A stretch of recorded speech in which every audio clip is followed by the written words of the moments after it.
Hi there, I'm Edward Chamberlain-Bell from Jozi Style. Down Jozi Style is a social media activation where we invite some of the hottest influencers in Johannesburg to experience a new menu or to promote a new restaurant. We've been doing it for 6 years and getting bigger, better and stronger. Today we're at Hussar Grill in Blueberry in the northern suburbs. We actually don't even know what is on the menu, just know that it's going to be something exciting. Hussar Grill has kept everything on the new menu a secret, so today is our first exclusive preview.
Not too much, but not too little.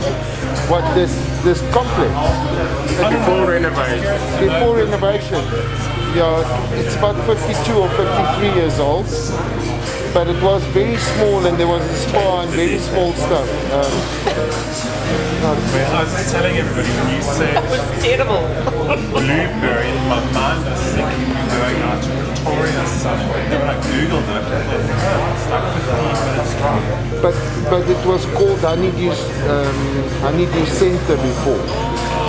Yeah, it was called Honeydew Center. It wasn't even half the size of this. So that's how they've done it now.